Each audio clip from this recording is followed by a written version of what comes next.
Welcome to Cooking with Black Iron, presented by Black Iron Cookware, hosted by David Carbone.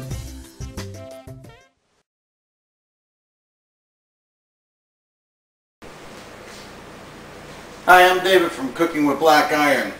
We're going to do a quick upload here on porcelain enamel cast iron. This is a Dutch oven. Comes with a lid, as you can see. What this is a easier to use cast iron element here. There's nothing you really have to do with this except wash it when you're done. There's no seasoning, anything of that nature has to be done with it. This is a vintage piece. Essentially what I'm going to do is I'm going to add a couple of baby back ribs in here, some garlic.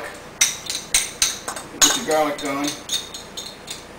This just happens to be what I like to do with it. Sometimes I add an onion, green pepper. I'm going to add a few cinnamon sticks, some black peppercorn, pile of cilantro. I'm going to fill this with water. We're going to boil these up. I'm going to take the ribs out of here. We're going to strain off the water. I'm going to reuse the water. I'm going to put some potatoes in there. I'm going to boil these up. I'm going to brown these later in a regular skillet. And what we'll do is, when the water's used after cooking these, I'll discard the water, put the ribs back in here, throw this into the oven. So this is a dual purpose pan. It's great for boiled water. Typically what happens is if you want to use a regular cast iron Dutch oven for something like this, typically when you go ahead and you just boil water in it, or you cook something like this where it's predominantly all boiling water, the seasoning has a tendency to kind of lift off the surface that you worked so hard to get in the previous uploads that we discussed. So basically, your enameled or your porcelain enameled cast iron gives you the uniform heat that we're looking for. It'll give you a great boil point.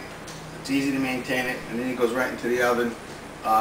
You know, and it's a dual purpose pan, or Dutch oven in this case. So let me go ahead, I'm going to add some water to this. While I was doing this upload, I get a package in the mail. More cast iron. I couldn't be happier. Let's see what I got in here. Hey, this is an old piece. Look at that. It's got a gate mark on it and an outer heat ring. So this is probably 100 years old. So you're looking at a brand new addition to the family. And yeah, I know I got the food on the stove, but you know what? This is a TV show. I eat it anyway. And another vintage piece. Inner heat ring, number 12. There you go. So that was what the interruption was. I'm happy. Back to what I was saying. We've got the water, ribs, cilantro, cinnamon stick. I haven't added any salt to this water. For those of you who want to, go right ahead, but I'm going to be making a barbecue salt, which will have sauce that'll have liquid smoke and tomato base and a ton of spices and seasoning in it that'll go on these.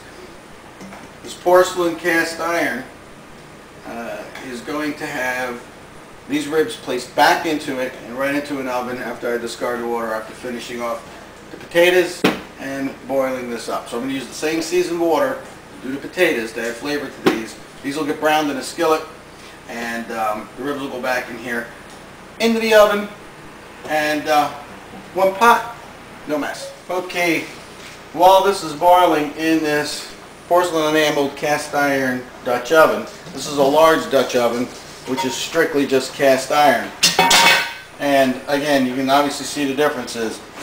Underneath the skin of porcelain and enamel is this, your cast iron. And one of the reasons you don't, if you have to, you just do it and use, you know, boil your water in it. But if you can appreciate the idea of why they've gone ahead and put the porcelain enamel on these Dutch ovens, it's for this reason. Because all the work you do to develop your fats and your saturated oils and into the pores of the cast iron, you don't want to lose that by a long process of cooking using water. So, you know, I would transfer these ribs into here and add other items, and then if you need water as part of the base, that's one thing. But just to boil water in it, go with the enameled porcelain cast iron for that, or my other suggestion is certainly use stainless steel.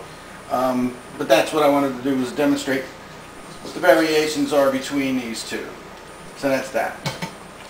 Okay, I don't know if you can see this or not, but right here, this is the way I want these ribs to look before pulling them out.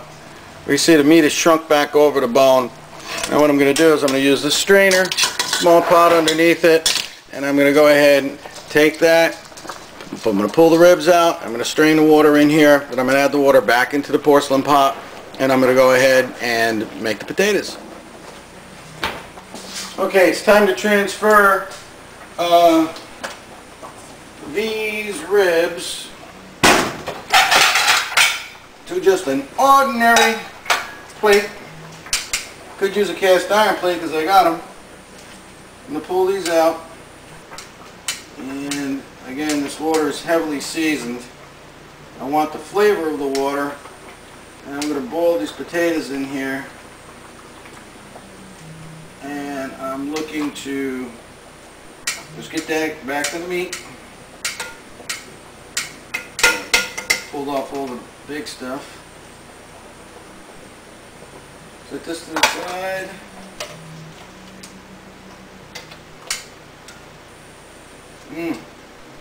Smells good, don't it? You're my audience. Smell good?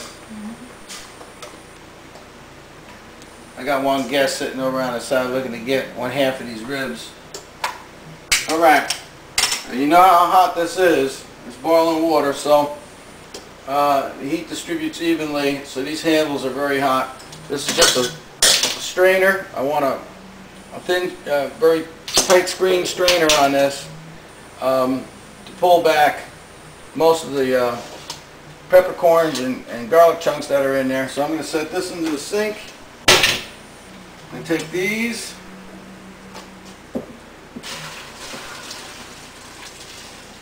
Strain that out.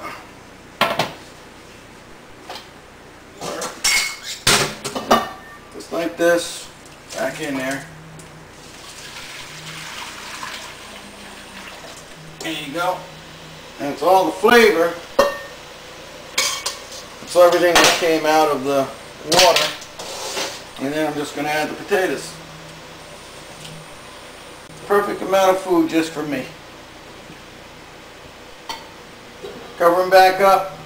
Wait until they're just mildly fork tender, just so you can get the fork through them. And then we're going to brown these up. And I'm going to brown them up in my monster pan here. And I'll show you why I got such a big pan. Such a small amount of potatoes.